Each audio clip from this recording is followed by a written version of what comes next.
Tourmaline. It's found all over the world. It's cut into gems. It's made into jewelry. And it's collected in its natural mineral state as it comes out of the ground, just like you see it here. It comes red, green, blue, pink, purple, just about any color of the rainbow. They come short and stubby, long and delicate, on matrix, or even as single crystals. The variety of tourmalines that exist must surely make it the most diverse species of the mineral world, and each locality makes a slightly different tourmaline. Knowledgeable people can just look at a tourmaline and know where it's from. And while each locality imparts its own unique fingerprint on the stone, there is one place that's famous not only for the outstanding quality of tourmalines, but also for the variety found in one locale. That place is called the Pederneira mine in Minas Gerais, Brazil. And this is the story.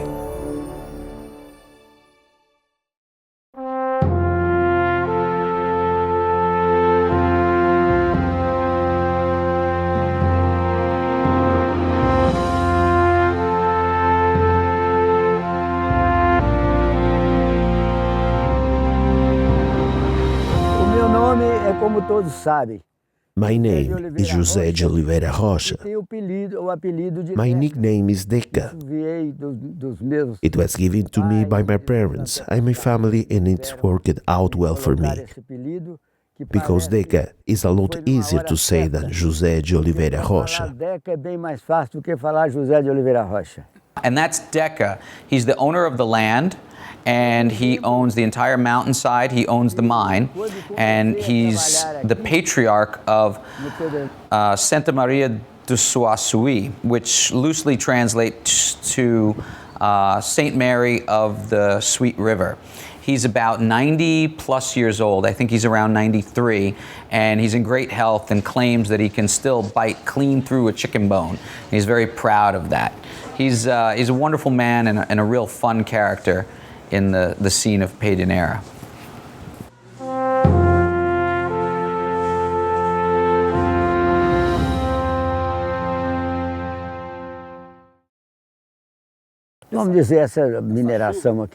This mine here, just behind me, was uncovered by floods. The entire hillside was a coffee plantation from top to bottom. Back then, coffee was worth a lot of money. It started to climb in 1942, as the height of the coffee trade has just begun. And Mr. Sebastian Ferreira, who lived over there just behind me in the house that you can see, owned the land at the time. His brother, Pacheco, came to visit him one day, and on one night there were very strong rains that caused landslides and created plenty of damage. After the rains, Pacheco went to the river to wash his face, since there was no piped water to the houses then. While Pacheco was cleaning and washing his face, he found some plates of mica that had washed down in the flooding. Mica was worth something then. In the nearby town of Poia, there was a big mica trade. Pacheco was from Poia, and so he said, "Brother, you have great riches there. Just blocks of mica I found down at the water. Down there at the stream we call Pederneira. It worth lots of money." So Pacheco returned to Poia with the mica he found, and the people saw the value and bought it right away. They asked, "Where did you find this mica?" He said, "I found it there at Pederneira. I know the place very well." So the traders from Poia came to Pederneira and found Mr. Sebastian. They said, "We heard that the mica was found here, and you know mica has a good value, much better than a crop of coffee." So they offered him a deal to work the land for mica, and they said, "It will cost you nothing, you will make lots of money. Money will come to your hands, and you do nothing at all." He was not sure about the mica, but in the end he went along with it, and he took the deal. They showed up with trucks and people to work and went about digging for mica and distributed what they found evenly amongst them. And the money began to come in. Sebastian was pleased, and they even pulled up some good coffee plants to dig for mica. And the drop in mica value came. It came, and that was that. It was over.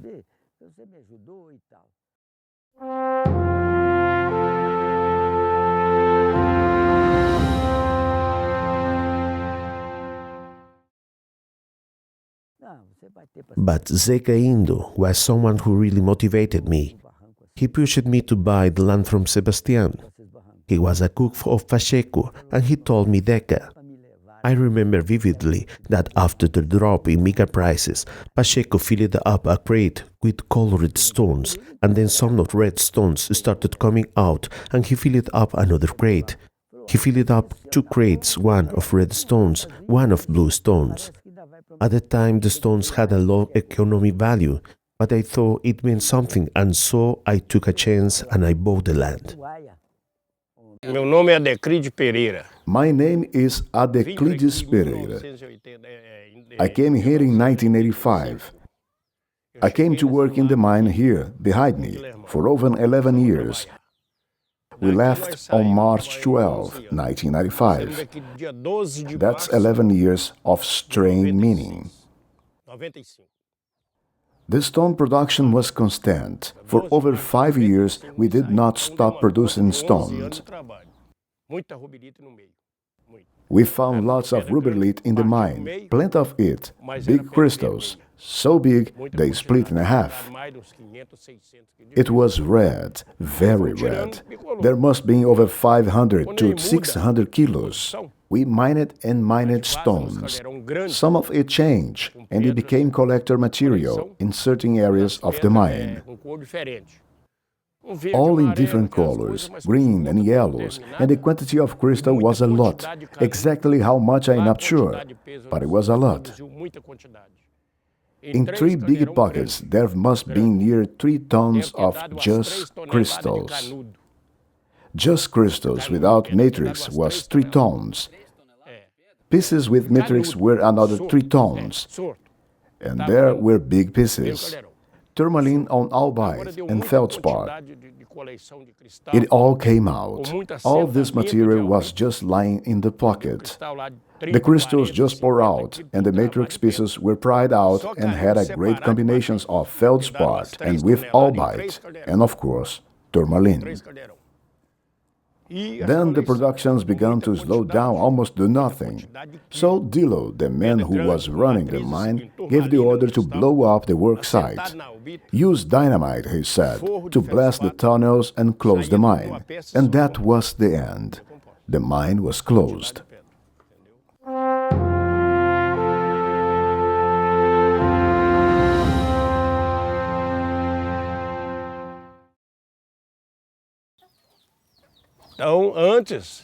Ever since I left, I always had hopes to come back here, because I felt the mine has a great future. No, I don't think. I'm sure it does. Then one day, I was approached by Pederneira Ltd. to come back and work the mine again.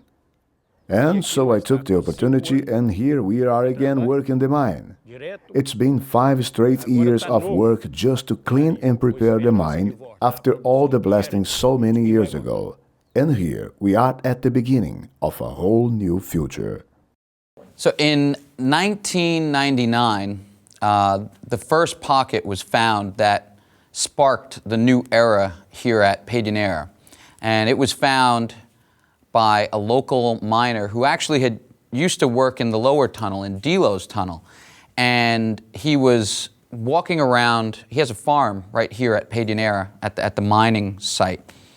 And he was walking around in the woods and up the mountain, and up 40 meters he found a little outcrop, and he decided to begin to mine it. And after a few months of mining and going in about 10 meters, they encountered this first pocket. And this pocket was something extraordinary. I mean, if you see the material that came out from it, you instantly recognize it. It is not something that can be forgotten easily. It's beautiful stuff.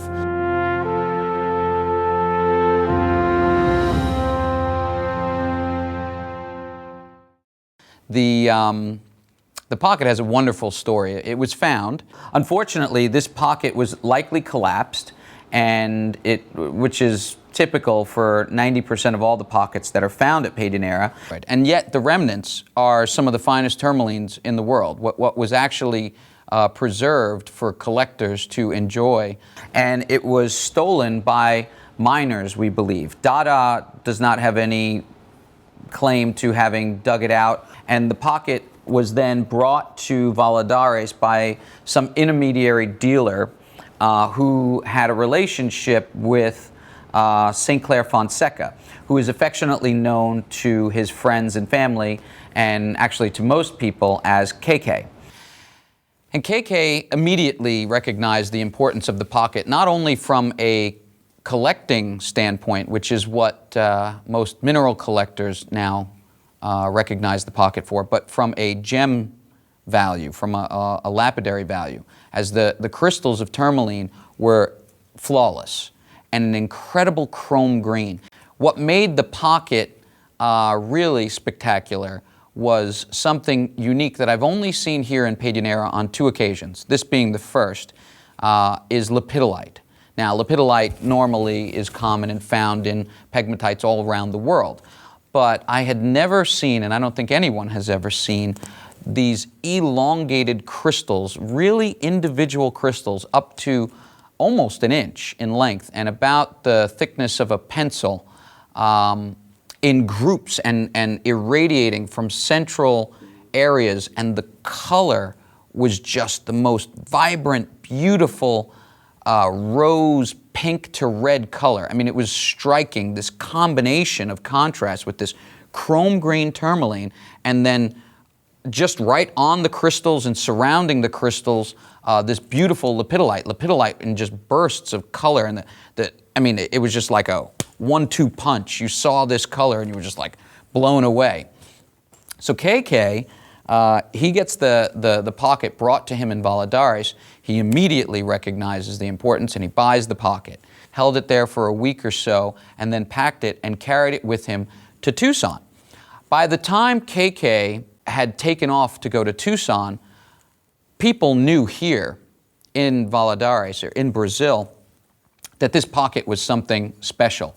And so a local dealer named Pierre Lavelle, French foreign dealer living here in Brazil, and he had a very close relationship with a very well-known dealer in the United States, Wayne Thompson. And Wayne and Pierre had probably a decade-long relationship, maybe even longer, of where Pierre would scout out different finds in Brazil. He would purchase them and supply them to Wayne.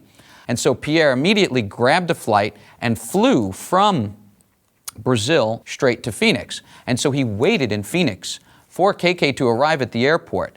And Keke arrived at the airport, and of course, to his surprise, as soon as he comes out of baggage claim, there's Pierre Lavelle. And he was shocked. He was like, "What are you doing here? What's going on?" And Pierre Lavelle begins to tell him, "I know you have a pocket of tourmaline. I know it's supposed to be fantastic. I'm here to buy it." And so they met somewhere in the airport. They found a convenient location, and Keke opened up the pocket, showed it to Pierre Lavelle, and Pierre bought it on the spot. Within a half an hour, Pierre left the airport and drove down to Wayne Thompson's house and laid the material out on the table. And Wayne's eyes exploded. When he saw this material, he knew right away that this was something really special. It had not been seen before. And I would imagine within a 3-day span prior to the Tucson show, that pocket was dispersed and collectors ate it up like candy. I mean, some of the pieces are just phenomenal as far as their impact and the color and the contrast with that lepidolite made something so special. When you see it, when you see the pieces that came out, you're awestruck. And so is the rest of the world. It was an amazing find.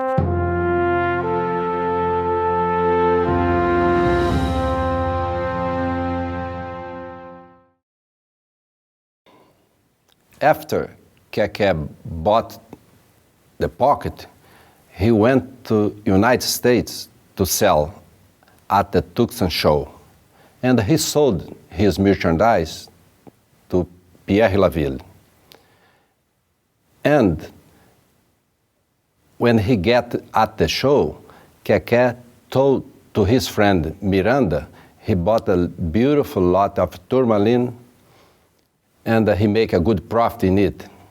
So Miranda called his friend Tomichi in Valadares and asked about where this tourmaline is producing right now. He heard is Santa Rosa mine, and Tomichi is very close friend of mine, and he knows I own Santa Rosa mine, and immediately he called me to ask a question about that pocket. And I answered to him, I don't know yet, Tomichi. So I went to the mine to look with around if it produced something like that there. And it's not there. So I came back and told Tomichi, it's not there, Tomichi. Must be in some place else. So Tomichi started to look around, and in a few days, he found out was in another place. Somebody told Tomichi was in a Pederneira. So he went to the Pederneira to see each place it is. For his surprise, he met his friend Eustáquio Neves at the Pederneira, because Eustáquio Neves was a partner with Dada. So they talk, and they start some kind of partnership with Eustáquio and Dada. So Tomichi went back to Valadares and told me the history and invited me, if I want, to be a partner with them. So we made a partnership. Miranda came from the States. We sit on the table. That time I have a new compressor. I put the compressor in a partnership. We became partners. That's the begin, the era of Dada Tonio.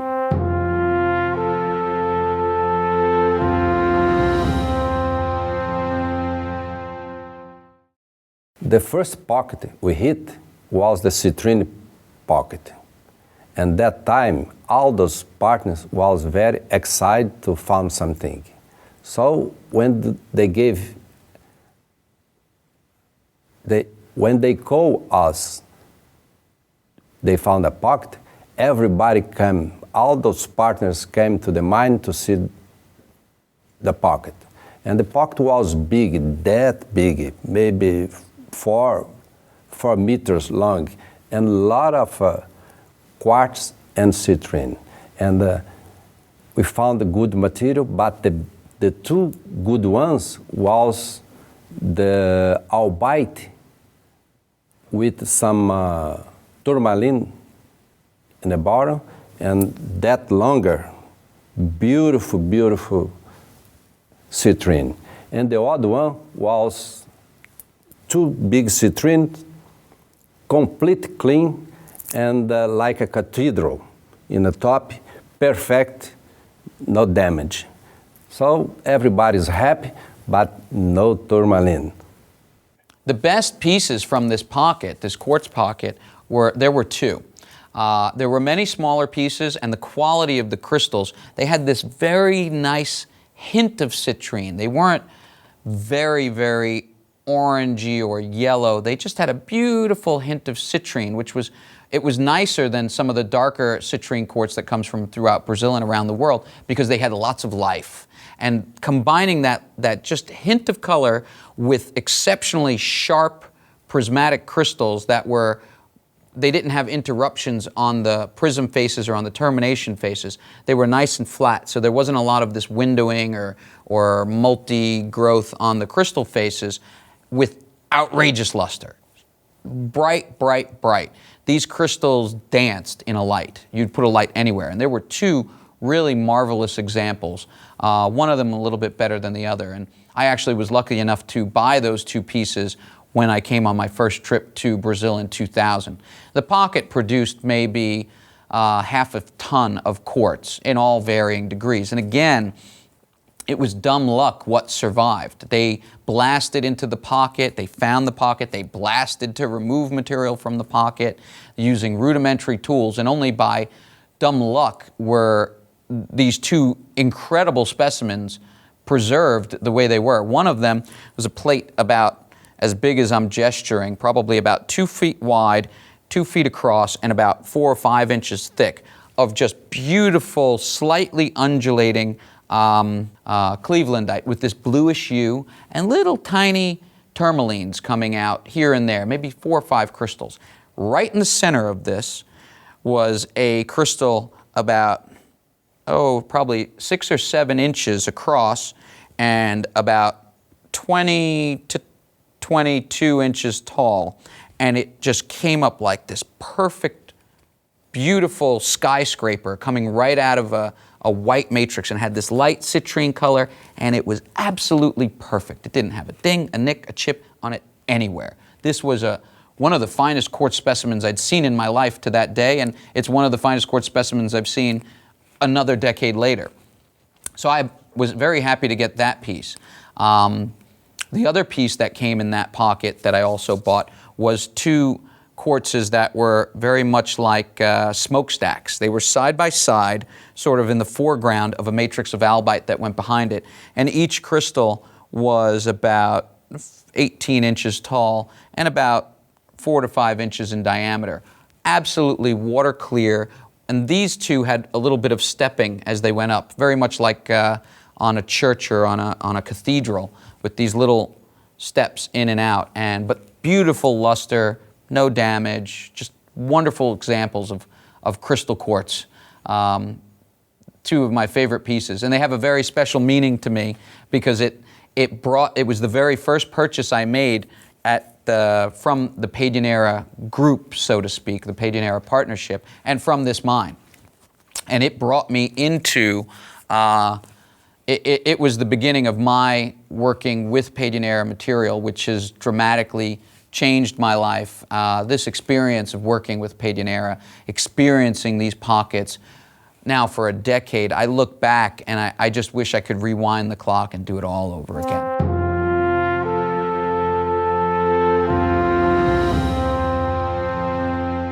It was in 2000, right during the Tucson show. There's a dealer named Michel Jacta, and he's a mid-range dealer. He's French, lives in France. His wife is Brazilian, and he travels to and from Brazil. And he was traveling from there and dealing in Brazilian minerals for probably 30 years. And he and I struck up a conversation during the Tucson show, and we started talking about Brazil. And he told me, I can get you material from Brazil. There's great things happening there. And so my interest, which had been sort of skirted to the side, and I was concentrating on these other countries, started to get piqued a little bit. And I said, well, okay, if you can put me in contact with someone, or you really think there's something special coming from Brazil, I'm interested to do something with you. I'd love to see what you can put me in contact with. So Michel Jacta goes to Brazil. He's there for like a month, and he stays there. And on his way back, he arrives in New York. And he didn't call me once during his whole absence, didn't tell me about anything. And he arrives and says to me, yeah, there was some great productions, but there was no way to buy it. There was brokers in the way, but I have some photos to show you. And so he starts showing me photos, and boom, he whips out this photo of Sharon Stone. They call it Sharon Stone because it was so beautiful. And at that time in Brazil, Sharon Stone was a very iconic female figure for beauty and whatnot. And so they named this specimen after her, Sharon Stone. And they call it, obviously, the Sharon Stone pocket. And this specimen was, totally like nothing I'd ever seen before from anywhere. I hadn't had much experience in 2000, nearly as much as I have now with Tourmaline, with that species. But I'd seen what I'd seen from the BlueCap pocket. I'd seen what I'd seen from Jonas. I've seen what was coming out of Afghanistan and Pakistan. And I didn't see anything like this before. And so my eyes were just like, whoa, I got to get this rock. I've got to get this specimen. And I said, how could you leave this piece in Brazil, Michel? You've got to go back. I was call Brazil now. And he looked at me like I had 5 heads. He was like, I've got to go home. My wife is waiting for me. I've been away for a month or 2 months, whatever it was that he was there in Brazil. He said, I can't go back to Brazil now. I was like, well, I got to go. And he said, what do you mean you got to go? I said, call the guy on the phone. So we're in my mother's house. I was still living there. I was only 26 years old. And I remember picking up the phone in the kitchen, dialing the telephone number, and he put me in contact with Zé Menezes, who has become one of my great friends, and he's also my partner in Pederneira. And I immediately went to the Brazilian consulate in New York, applied for a Brazilian visa. I got a visa within, I think, 24 to 48 hours. I bought a plane ticket, and shoof, off I went, just blind into the wild blue yonder. Michel Jacquetat did not want to accompany me because he needed to get home, and I just wanted to get on spot. And so I finally found myself in Valadares after a long drive from Belo Horizonte, and I found myself in Zé Menezes' office, and the pieces were all wrapped up. And I said to them, well, I would really love to see the pieces. And they said, well, we'd really love to show you, but we can't. The pieces are already sold. And I said, oh my God, this is terrible. This is, I'm all this way. Can't I even see them? No, you can't see them. They actually showed me Sharon Stone, but they showed it to me in a ball of paper about this big. And they put the piece on the table, and it was wrapped, and it was sealed, and it was signed with the names of the partners so that they could prove to the owner who had purchased the pocket that it wasn't, that no one had seen it since they had sealed it together.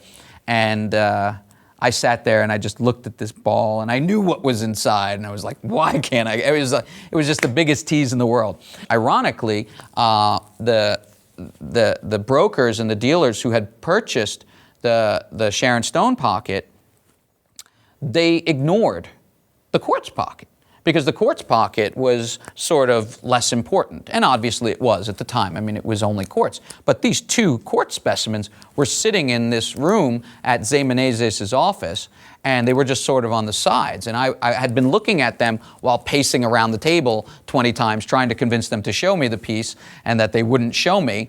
And I said, well, guys, I am really interested in working with this mine. I can tell that this is something unique. This doesn't happen every day. And I had this gut feeling that I wanted to get involved. And so I said, okay, here's what I'm going to do. Let's do some business here. Are these quartz pieces sold? And I assumed that they were. And they said, no. And I said, okay, great. Let's negotiate for these 2 quartz pieces. And so I bought the 2 quartz pieces, and I said, I really want next shot at the next pocket that you guys find. I mean, I'm here, I'm ready to go, I have money, I'm your man. I want to work with you, I want to do something. And they said, well, we can't really do something because the group who bought this last pocket, well, they're getting preference. And I was like, oh man, this is tough. And said, but then Zay said something to me. He says, but you know what we're going to do? From the next pocket we hit, we're going to hold one great piece for you. And we're just going to hold that one piece for me. And I said, all right, great. I said, there's my foot in the door. After we found, few pockets, we figured out we need somebody to help us sell this material, because it was a lot of material. And everybody has experience in cut stones, not in specimens. In that time, I received a call from United States of Daniel Trinchillo. He wants to see the merchandise. So I thought to him, welcome. So he came in 2 days. I was surprised because I expected him come in 2-3 weeks.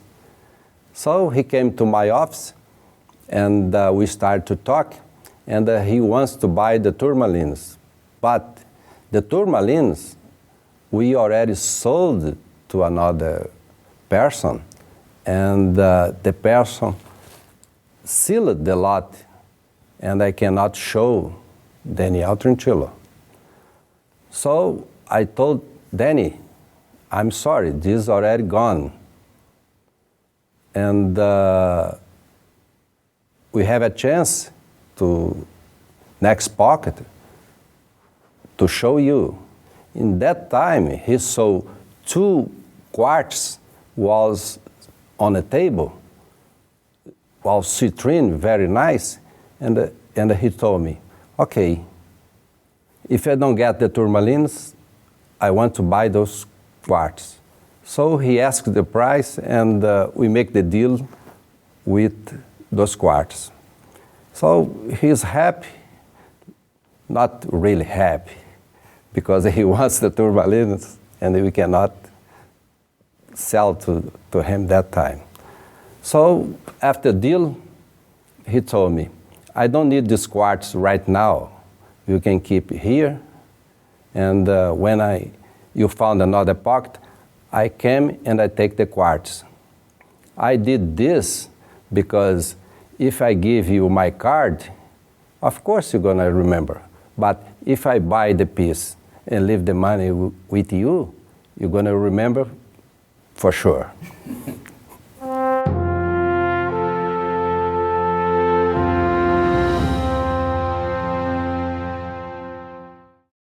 The next pocket we found was the proud pocket. The proud pocket was a bicolor tourmaline. Was a big quantity of crystals and quartz and matrix. And we keep one good piece, I mean big piece, because we thought it's good to cut. And we sold to the pocket to another dealer. So after we sold, we called Daniel Trinchillo, and I told him, Daniel, we are proud to keep our word to show a piece. So we agreed, and we did a partnership with Daniel. And right after Sharon Stone pocket came the Proud pocket. And I get a call, Daniel, we hit a pocket, come to Brazil. Okay, so packed up, got on a plane, arrived in Brazil about a few days later, and I came into Valadares, and I went again to Zé Menezes' office. And I believe at that time they had just started an office for the company, for Pederneira, which was the firm. And they had the pocket there. And they brought me in and they said, Daniel, we're keeping our word, and we're happy that we're doing it, and we're proud to show you this wonderful specimen. And I said, well, can I see the whole pocket? And they said, well, there's a few pieces out in the other room. We'll show you quickly. So they brought me around the room, and at that time I looked at the pieces and I was like, oh my God. I was like, I can't buy these, can I? And they were like, nope, they're all sold. It's all gone. They're like, but we have one specimen for you. And I was like, okay, let me see what I got. So they brought me into this other room, and they had on the table a specimen that was enormous. It had to be almost 2 feet long and about 1.5 feet deep and some 18 inches tall, and I was shocked. And I mean, it looked like there was a small boat on the table. And I'm looking at it, and I'm like, what could this be? And right in the center, I could see what looked like a little indentation sticking up from underneath the one level that seemed to be the continuous level of whatever the piece was.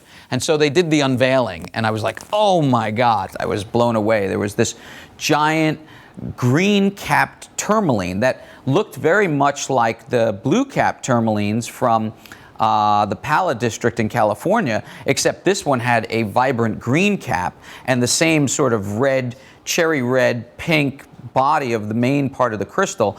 The only difference is that the green cap was a good 1/4 inch, maybe even 5/8 of an inch thick, which, you know, the crystals from the Pala district have a very thin blue cap. They are, you know, no more than a few millimeters, where this was, you know, significant. And this contrast between the two colors in the same crystal, this super deep, vibrant green above this red color was just, you know, this knockout 1-2 punch. And it was sitting on this giant quartz crystal surrounded by albite and surrounded by other tourmaline crystals. And I knew right away that this was going to be an amazing specimen. And it was just now to figure out how to negotiate it with them. That was going to be the trick.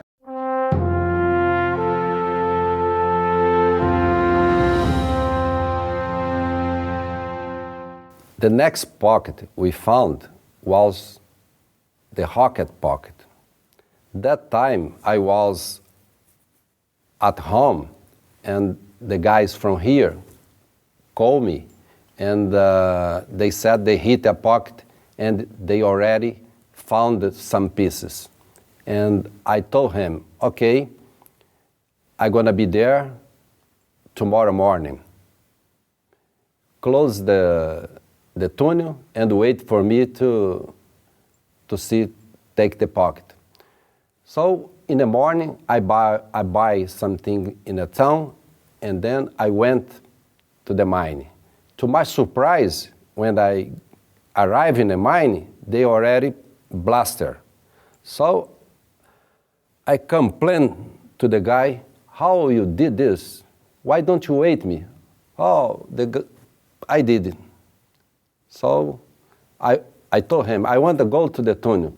When I get into the tunnel, large smoke in it, and burned a little bit my eyes, and I was almost crying because they blew the pocket all over the floor. Jesus, I told to the guy, look what you did. So he took a bag and started to pick the pieces on the floor and put in a bag. And I couldn't say one word because I was so upset. And I have no words to describe that damage that time. I almost cried. Shortly after the Proud Pocket came the Rocket Pocket. It was in the beginning of 2001, and the Rocket Pocket was found literally right over here. I can throw a rocket where it was, right there, in that little indentation, and it came out into this cavity somewhere in the neighborhood of probably 3-4 feet. And this was my first major pocket with Pederneira that I was able to partner with them, because up until this time, the entire pockets were sold to other dealers. And I got the call, and I was told to come to Brazil right away. We've hit a pocket, and I got on a plane, and I came to look at the material. And I was flabbergasted. I mean, I was blown away. I come into this room, and my eyes, I just stood in awe, and I'll never forget this. There's a restaurant in Valadares named Carne de Panela, and I was outside and we were having dinner, and I was on my cell phone, and I was calling back to the United States, speaking with friends and family and people who I did business with, and I was literally like jumping up and down the street. You're not going to believe these tourmalines. It's just unbelievable. You don't understand what's here. There's hundreds of crystals. They're all gem. What do you mean gem? They're gem. They're gem. They're gem. They're clean. They're gem crystals. And I was just like, oh my God. I mean, the excitement was something that if I could bottle and take a sip of every once in a while, I'd be a very happy man. And so would everybody else that could take a sip. It was an awesome experience. In the night time, the same day, we went to the place to have some beer and some food. The name of the bar is Carne de Panela. And everybody was happy to sell the pact. I mean, made another partnership with Danielle. And Danielle called me in a corner. I want to talk to you. Okay, Danielle, what about? I think you love more those Tourmaline than the other partners. I want to tell something. That pocket we make a deal today if it's not destroyer like this, we can make 5-6 times more. You must go to the mine and be sure you cannot do this again, because I lost money and you guys lost money too.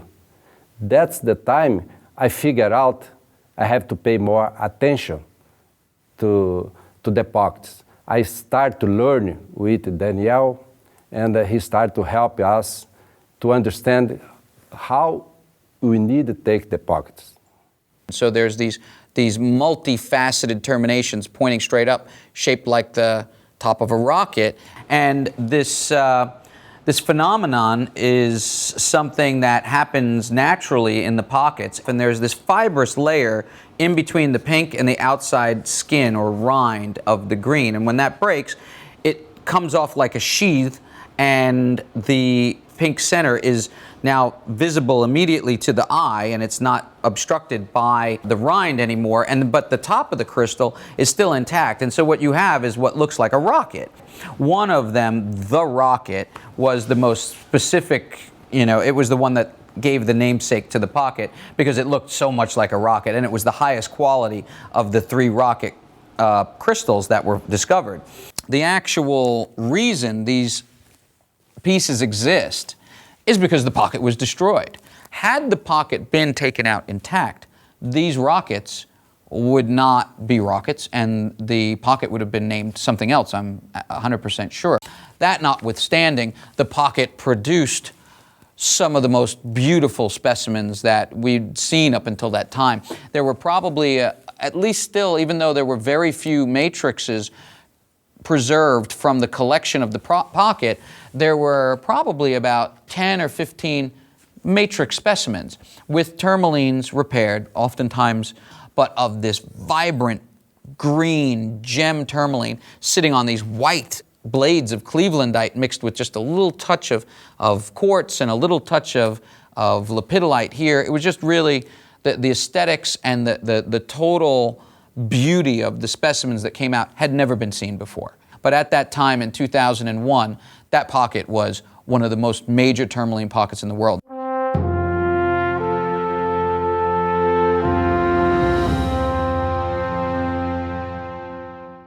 One of the next pockets that came up in 2001, which was about 4 or 5 months after the rocket pocket, is one of my favorite pockets, and we call it the Afghan pocket.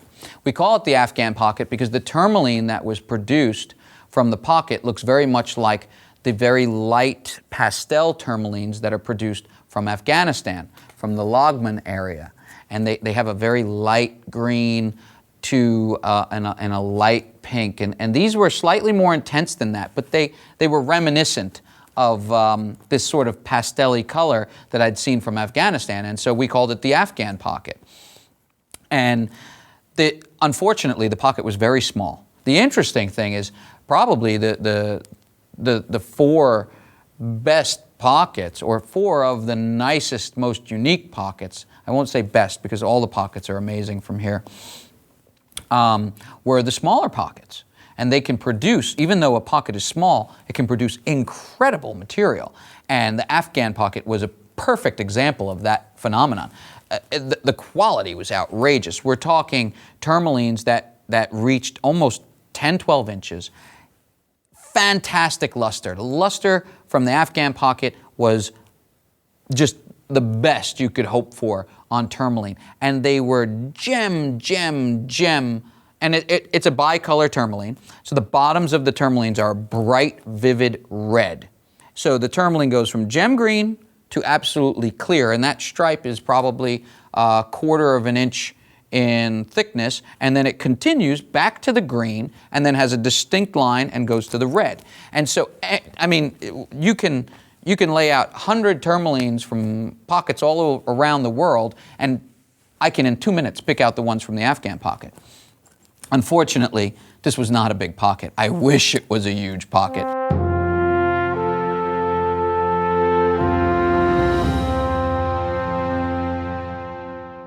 This was, again, very reminiscent of the Afghan pocket. It was a small pocket.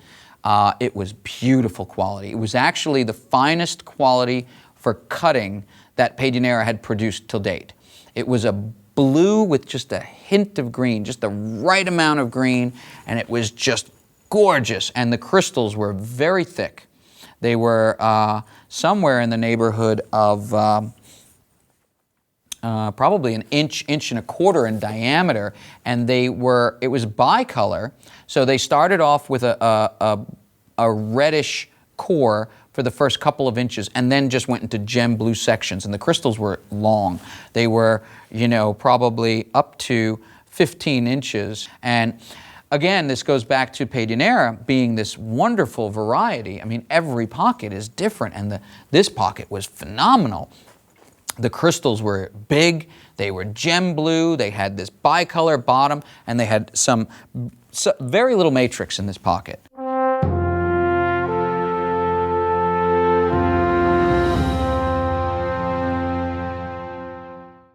The big blue pocket, that time they found, I was in Denver show with Daniel. And after 2 days arrived there, I called to the mine and they told me they found a pocket. And they told me was very good material. So that time is the first time we have a lock. Those pieces was hang up in the top of the pocket. So that's why they could not break. So they took perfect because was hanging. And the only thing they must do is take like an apple. That's it. Big blue, one of my favorite minerals in the world is this tourmaline we call big blue. I've had it up on my website. It's on Zé Menezes' card. It's been photographed for posters. It's in books. It is one of the finest tourmaline specimens in the world, bar none. It has a quality that you expect in a specimen that is a miniature, that is something 2 inch by 2 inch. Minerals in general for collectors are found in more perfect conditions when they're smaller. They're easier to remove. The likelihood of something being produced in a fist-sized quality in absolute perfection is much higher than something being produced in this size in that same condition. Well, big blue is a contradiction to that rule. It is absolutely perfection. There's no other way to describe it. It's a ball of white albite, about a little bit smaller than that of a soccer ball. And coming right out of the center is a tourmaline crystal that is about 6 inches across and pretty much round. So it's 6 inches diameter. And it comes straight up about 9 or 10 inches, and it perfectly flat termination, growing to the analogous pole. And when I tell you that there is not a nick, a ding, a scratch on the entire edge of this tourmaline, even that's not enough of a dramatic statement to tell you how perfect this is. And then couple that with a flat termination that has not a ripple, not a wave, nothing in it whatsoever. It is as if it was machined in a machine shop, perfectly flat, and the luster is incredible. The luster is the brightest, shiniest luster you can ever imagine. It's not gem, but it passes light just fine when it's put in a showcase on a beautiful ball of white albite blades with a little bit of lepidolite here and there, and then it has a second crystal right to the right of the main crystal, and it's slightly lower in the foreground, and it's about 1.5 inches in diameter, and has the exact same termination, is growing in the same way. So you have the larger one here and the second one right here, separated by about 5 inches, and they both show this beautiful color. I mean, it is one of the world's greatest minerals I've ever seen from anywhere. Condition, color, luster, quality, form, aesthetics, it has it all. The other amazing piece from the pocket was the wave. The wave was a specimen that it had to have been just near the Big Blue piece. It had to be just near Big Blue. And it was a little bit larger than Big Blue, same identical quality. The razor sharp termination, the glassy top, and the brilliance of the tourmaline was just amazing. And it, like Big Blue, grew on a mound of this incredible albite with this beautiful light pink lepidolite flowers erupting on top of the albite. And then right in the center, you had one crystal that was probably about 8 inches in diameter and about 6 or 7 inches tall, and about it was a little elongated, and it was a little bit more deep than it was wide. And the top termination from the most advantageous display angle was flat, razor sharp, and then right at the last back part, there was this wave where it came up and it had this little secondary peak. And it's hard to see, but if you actually light that peak, it's a late stage growth of another tourmaline, and it grew right on top and continued the termination, and it's a dark purple. It's like a deep indigo violet sort of color. It's really fun when you put a light on the back of it. That piece is one of the all-time great specimens that's ever been found in Pederneira, and the combination to have Big Blue in one pocket and the wave in the same pocket was just, unbelievable. It's I wish we could find more pockets like that. Big Blue pocket was an amazing pocket. And the interesting thing is all the tourmalines from this pocket all grew towards the analogous pole. Most of the tourmalines I find at Pederneira are growing towards the antylogous pole, but these all grew towards the analogous pole. And we find when they grow towards the analogous pole here, they're growing much more robust, much more large, and that's what was happening here in Big Blue. This pocket was to die for. It was one of my favorite pockets. Again, it's not a big pocket, incredible quality, and just showing again the diversity of Pederneira. That was the Big Blue pocket. I wish I could find more of those, for sure.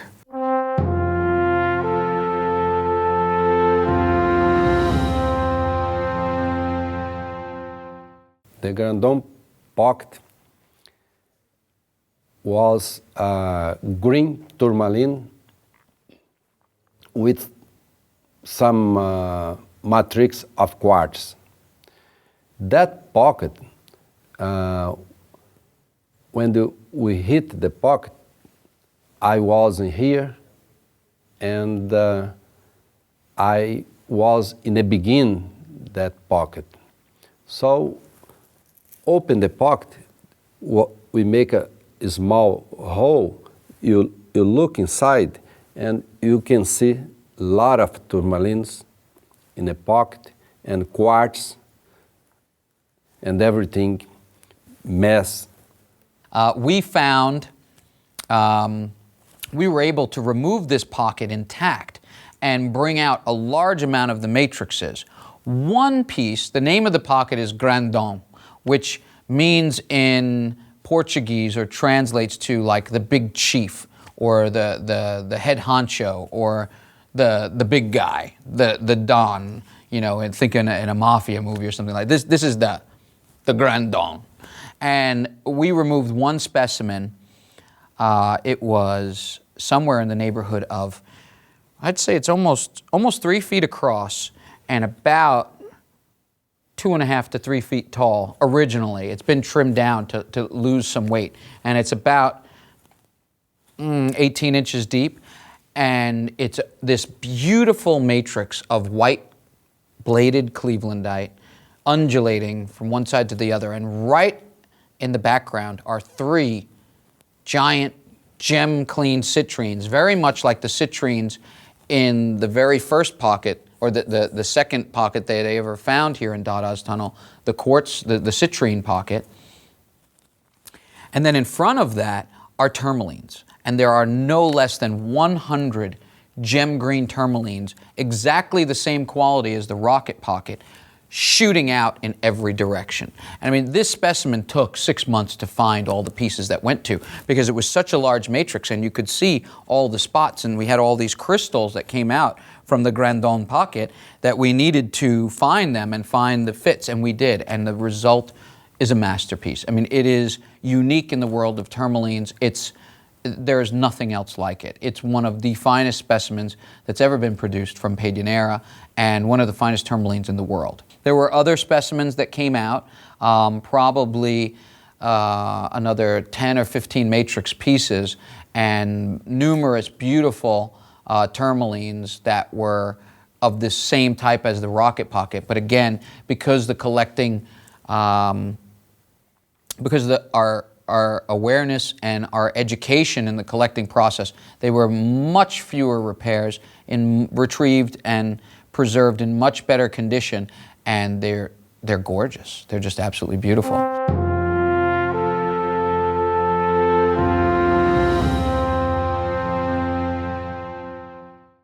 This pocket was enormous.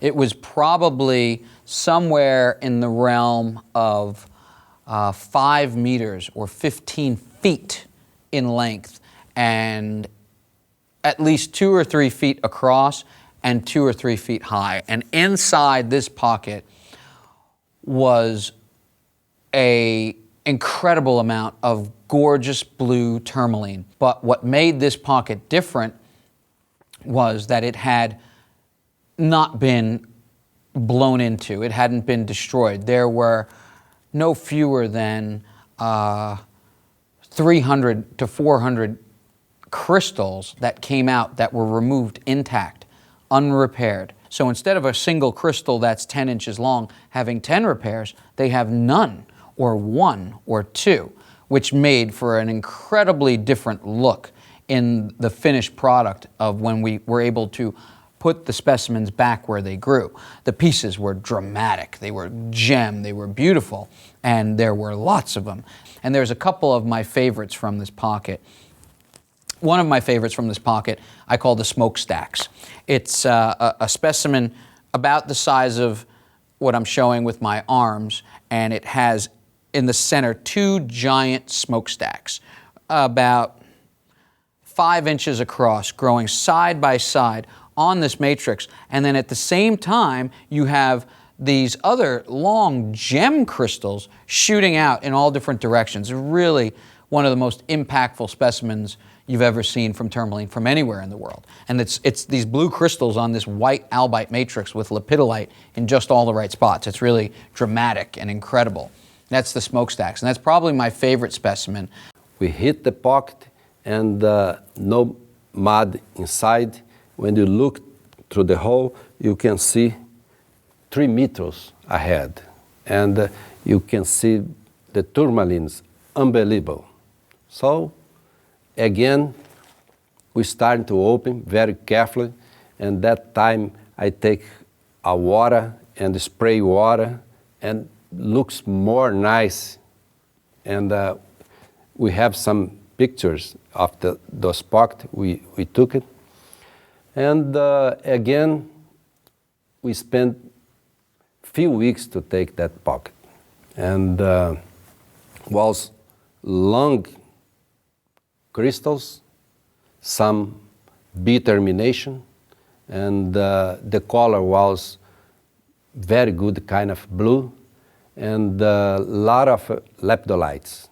And I think we spent almost 1 month to take the whole pocket. And unbelievable, this pocket. I miss that pocket.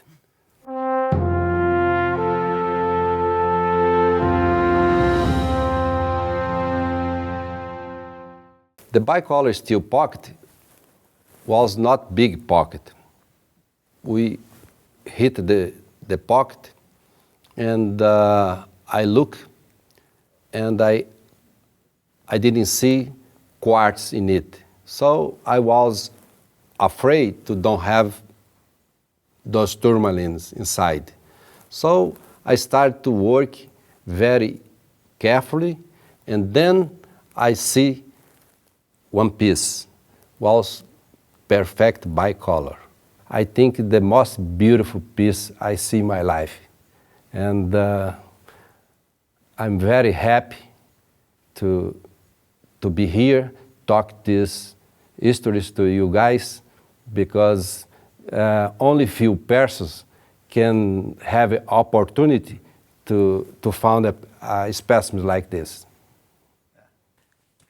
In 2004, Pederneira set itself apart from just being a mine that produces incredible tourmalines to a mine that produced minerals that not only compete with tourmalines around the world, but compete with the finest minerals that have ever been found from anywhere.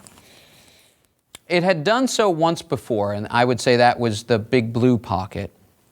And the Big Blue tourmaline is a specimen that rivals and can sit next to the top 20 minerals found from any find of any type around the world.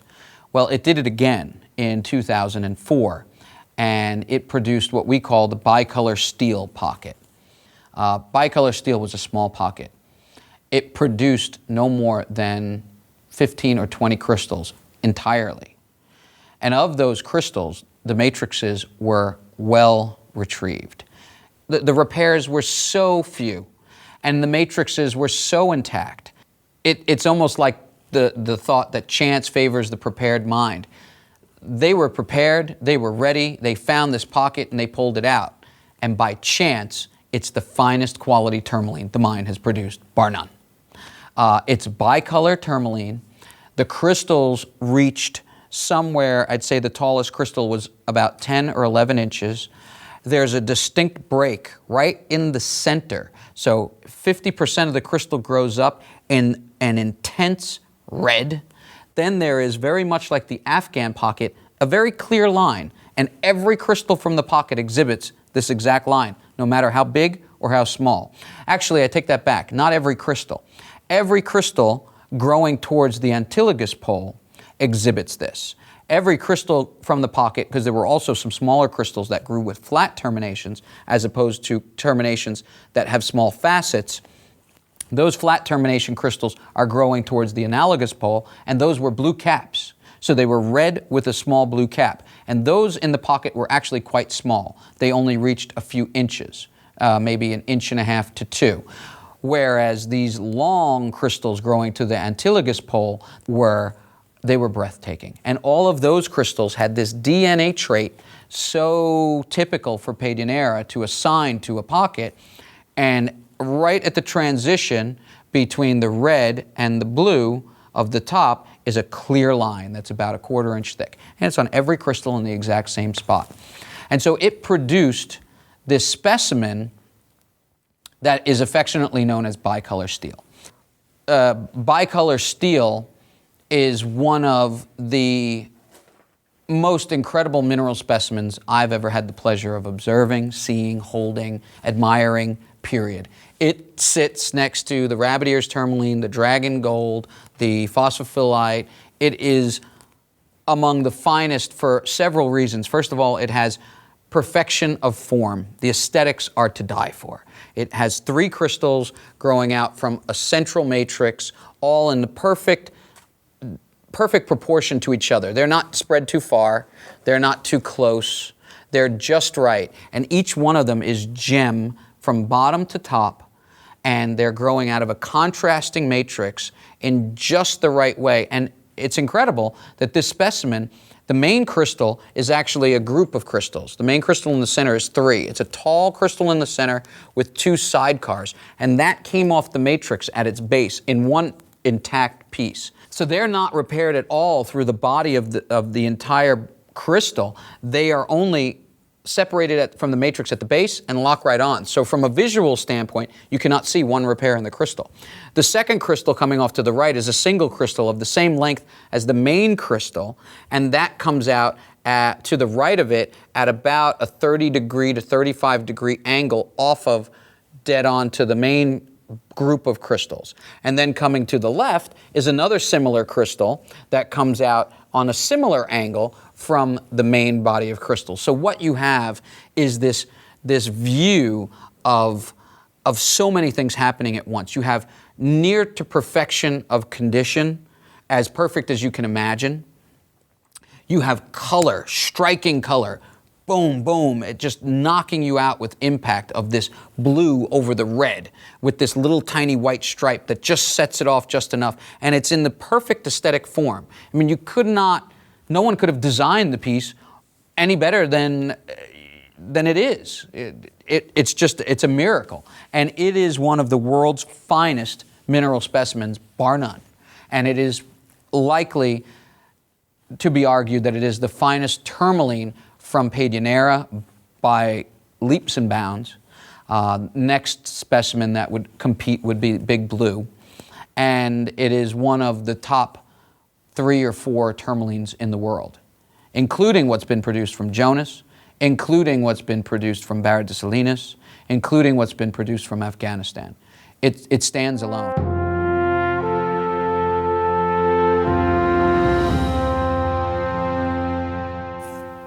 In early 2005, they found another beautiful pocket. It was actually reminiscent of the Sharon Stone and the Proud pocket. It was a bicolor pocket with not a lot of gem material, not a lot of cutting. It was beautiful in color. The 2 colors were very intense, and the matrix was a beautiful, stark white, bladed albite, different than the bluish thin blades of clevelandite that we'd seen with most pockets. They were more robust and more just stark white, and it created this fantastic backdrop for these bicolor tourmalines to be growing upon. And the best crystals ranged from 4 to 5 inches and grew both to the antylogous pole and to the analogous pole. So you had terminations with pointing terminations and lots of facets, and you had flat cut terminations, and you had them both on the same specimen at the same time, which produced this wonderful aesthetic. And there was one large specimen. It actually looked like a BlueCap, and it was probably the best specimen from the find, and it was a tourmaline about 8 inches tall and about this big around, and it was a little oval shaped, so it lent to transparency, and it had a thick BlueCap, almost a 1/4 inch of a BlueCap, and it was on a beautiful white albite matrix with 2 little sidecars sort of coming at you. And the specimen was a fantastic piece. It was sold to collector Lyda Hill from Dallas, and the nice thing to know is that her entire collection, including this specimen, will be donated to the Perot Museum of Nature and Science, which is exciting because the piece is going to be on display for people to admire and visit from now until the unforeseeable future. So it's really great. It was a great piece.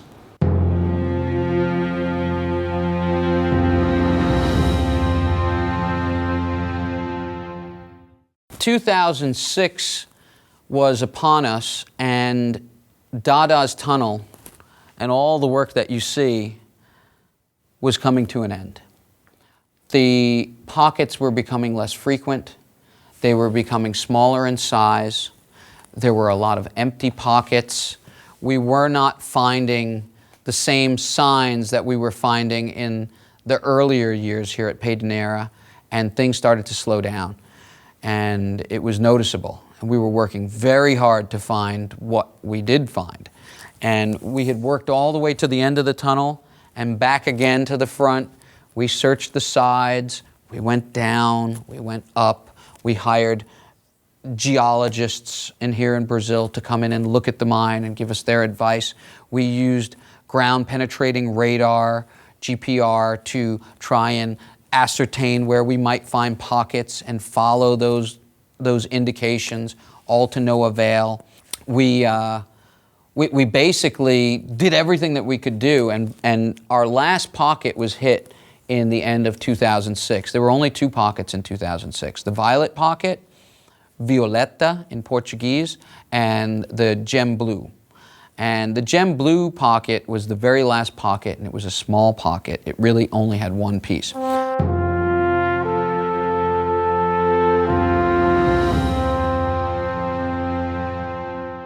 The violet pocket was a totally unique thing. It threw everybody for a loop because no one had ever seen this color before in tourmaline. I still to this day have not seen it. They are crystals that look very much the size and type of the porcupine pocket and the giant blue pocket. Instead of blue, they're a violet color. And I mean violet throughout. It's not a little bit purple. It's not, hey, it's kind of purple. It's violet color. Totally unique. And they're beautiful just the way they are with this incredible violet color on these contrasting matrix of albite and lepidolite. Very impressive and very unique. I don't know that I've ever seen this color of tourmaline in uniformity. I've seen one little piece from this mine and one little piece from that mine that has a violet or a purplish color. These are violet tourmalines, of all things. Very different, very cool.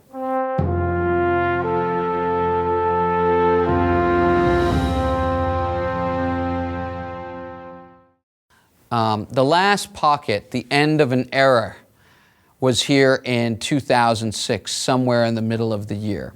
And it was a very small pocket. We did not go off with a big, giant, major brouhaha. There was one small pocket found. It was the blue gem pocket, and it was found probably in September of 2006. The pocket is called the blue gem pocket because there was one blue gem of a piece inside. It is a beautiful crystal with only one lock-fit repair right at its base where it exits a beautiful little citrine crystal. And the citrine is on the albite. So you have this albite plate with beautiful blades and one crystal right in the center of citrine quartz, and right out of the center of that quartz is this blue gem. And it's near to flawless. After that, we try in different ways. We went to the left, went to the right, went to the back. We spent about 6 months trying to find another pockets. Unfortunately, we didn't have successful. After that, we decided to stop the Dada tunnel. And I think it's the end of the era of Dada tunnel in the Pederneira.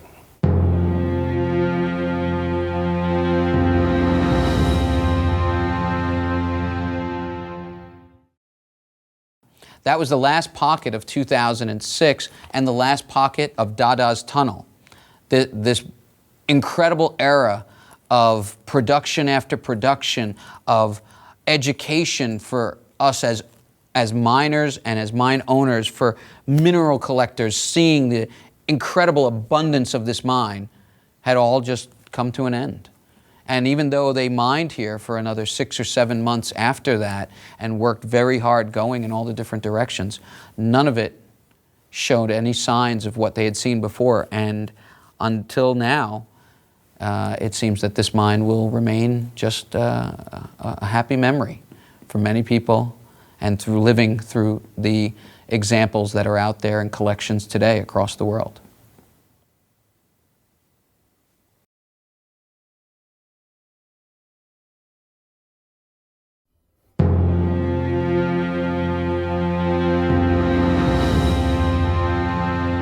In 1999 to 2007, I saw stuff come out of the ground that is shocking to me still to today.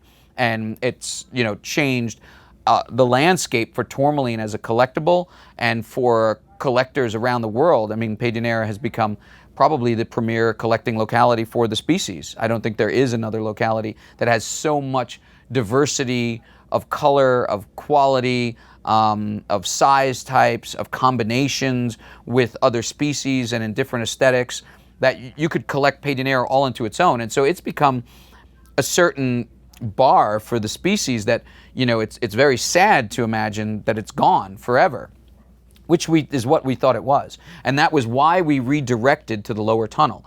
We redirected to Geolo's tunnel because we thought if the upper tunnel is tailing out and it's going to be gone, we should redirect and see if there was anything left in the lower tunnel and see if we could maximize that and take some advantage there. So we started working there, and we started cleaning that out and abandoned this upper working, because what had happened was they came into the upper working, which was hugely productive, and there was this big gallery and room, and what we figured out later was that the concentration of the pockets was all in one zone. This is a map of the actual tunnel of Pederneira. And in this area right here, this is the main pocket zone. There are pockets in different areas throughout, but this concentration is very indicative of the way a pegmatite would form. And that represents the displacement off of the core zone of all the elements that are necessary to form tourmaline. Unfortunately, it took Federico Pezzotta about 2 years, from 2007, 2008, and into 2009, to really understand the geology at Pederneira. It's not very straightforward, and it was the type of thing that you needed to visit several times. It needed to be mapped. When I came the first time here in Pederneira, I was wondering what could be the impression of my first meeting with this extremely famous place. To tell you the truth, I was also a little bit jealous about this locality. This locality is so famous, so much tourmaline from this locality, so beautiful specimen, and many of the specimen among the world's best specimen in the mineral world. I wanted to see what was this pegmatite in this mine. And when I came here, the level of the pegmatite was exactly at the level I was expecting, something absolutely crazy. I believe that here in Pederneira, we can see the expression, the maximum expression of geological nature, of the processes creating crystals and gems in nature. And then we hired a geologist who works in conjunction with Federico, named Andrea Dini, to come in.